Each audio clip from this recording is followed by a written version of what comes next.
Citizens for a Better East St. Louis City and County, and we're here at the beautiful East St. Louis City Hall with Mayor Alvin Parks, and basically he's here at this event. We want him to share with us what's going on, how did the city get involved with this event, and is this going to be something that's going to continue next year, and what are your thoughts about the event? The event is an awesome event because it showcases our women veterans who have served this country, and whether it's Air Force, Marines, Navy, Army, Coast Guard, National Guard, whatever it happens to be, their service has meant that we can be free and that we can have liberty. Not only the women veterans, but men veterans as well. But today the focus is on the women veterans because I think a lot of times they are the forgotten element of what's serving our country.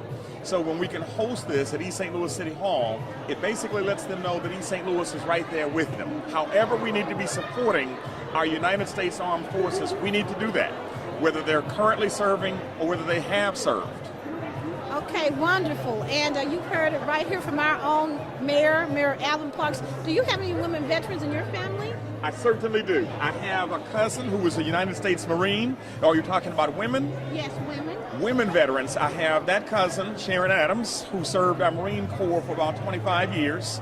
I have, any other women veterans? She's the first one and the only one who comes to mind right now.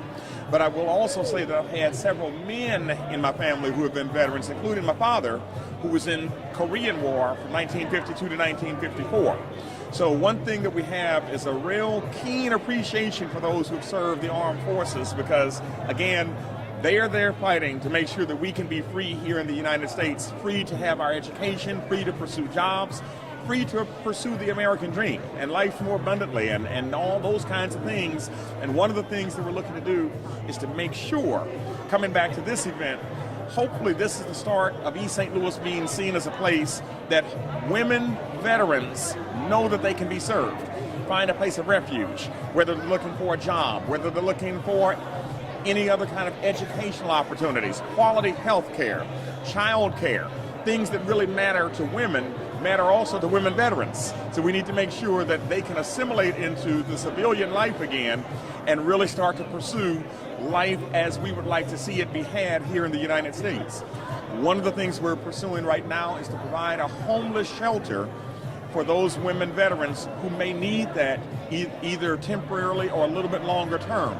Sometimes you have individuals who have gone through situations who may not be able to get a job, and they might otherwise be homeless. In fact, we have homeless women veterans, and we know that they need to be served.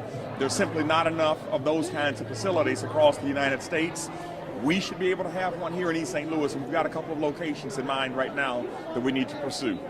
Okay, wonderful. And do you know what the opening date or when you anticipate this project coming to fruition? No, it's still very much in its infancy right now. It's simply in the mind of not only myself, but others who have brought the idea to me.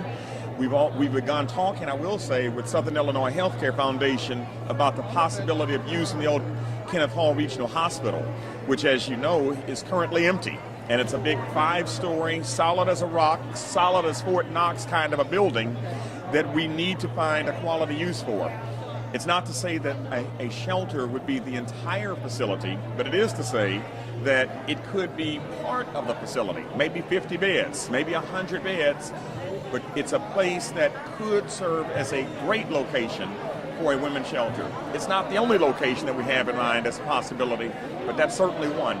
We have people who can pursue the funding, grant writers to get the funding to make sure that we can effectively operate that kind of a program. Okay, wonderful. And once again, we've heard it from our mayor, and basically, Mayor, we do understand that, sometimes we see when people say the city of East St. Louis, they see like a dark cloud over it. We know your hands are full. We know there were problems before you came into office, problems during, and there's probably going to be problems to come, years to come. But you're staying focused, you're staying on track.